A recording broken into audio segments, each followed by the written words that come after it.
Nous allons maintenant parler de la droite de régression, bien qu'on l'a énoncé un peu dans le calcul avec la méthode du rectangle. On va en parler plus formellement ici et introduire ce qu'on appelle la méthode de Meyer. Alors, on dit la droite de régression qui représente le mieux, la droite donc, qui représente le mieux un nuage de points. Donc, un nuage de points qui présente une corrélation linéaire, où il y a un lien entre les variables. Établir la droite de régression linéaire. Donc, la droite de régression. Pas régression linéaire. La droite de régression, pardon. Donc, la droite de régression. Donc, elle permet... Donc, qu'est-ce que ça permet d'avoir une droite qui représente un nuage de points? Donc, quand on trace justement la droite, ben, ça nous permet de faire des prédictions de notre situation. Donc, à partir des données recueillies dans une expérimentation ou une étude, ça nous permet éventuellement d'établir des prédictions, ce qu'on appelle aussi des extrapolations. Donc, c'est-à-dire, si la situation continue comme telle, qu'est-ce qu'on peut prédire pour des valeurs qui sont plus grandes? Donc, extrapoler une situation à partir de ce qu'on a. Donc, à propos des variables, des deux variables concernées.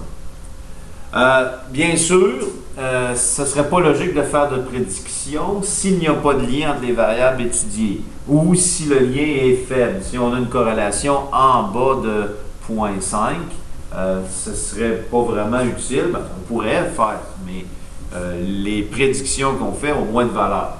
Plus le lien est fort, plus la corrélation est forte entre les variables, plus les prédictions ou les extrapolations qu'on va faire auraient une portée dans la situation.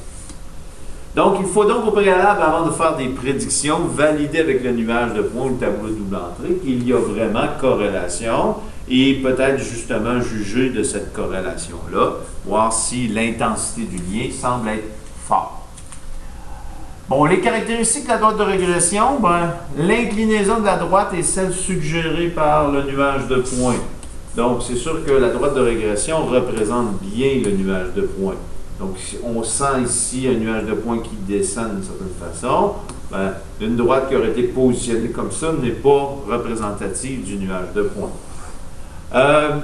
Quand on trace notre nuage de points, ben, pas notre nuage de points, mais notre droite de régression, généralement, on va s'assurer d'avoir autant de points en haut et en bas. Donc, si possible, il y a autant de points en haut et en bas, de part et d'autre, de la droite de régression.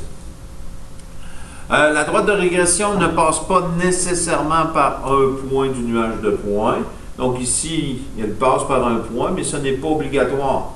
Non plus, il n'est pas obligé de passer par 0, 0. Là. Des fois, on a tendance à vouloir forcer le fait que ça passe par 0, 0 dans certaines situations. Ce n'est pas le cas. Donc, on positionne la droite pour représenter le mieux possible le nuage de points. Mais ça se peut que par hasard, ou par pur hasard, on ne se retrouvera pas avec une droite qui passe par aucun point. Bien sûr, on peut avoir recours à un outil technologique pour tracer la droite de régression. Dans les faits, plus on avance dans les domaines statistiques, on va surtout avoir recours à la technologie. Mais si ce n'est pas le cas, il y a des méthodes. Il y a entre autres la méthode de Meyer, qu'on va voir à la page 120, qui nous permet de faire à la main, de faire une méthode calculatoire, d'estimer la position de la droite de régression. Mais de plus en plus, il ne faut pas se le cacher, on utilise beaucoup plus la technologie pour pouvoir tracer des droites de régression. Donc, nous verrons justement la méthode de Meyer dans le prochain vidéo pour pouvoir positionner justement cette droite-là. En passant, donc la droite de régression, une fois que j'ai tracé une droite, ben, je peux à partir de là retrouver l'équation de cette droite et justement établir les prédictions et les éléments. Donc, les prédictions, les extrapolations se feront à partir de l'équation de la droite. Donc, nous verrons justement dans le prochain vidéo comment procéder.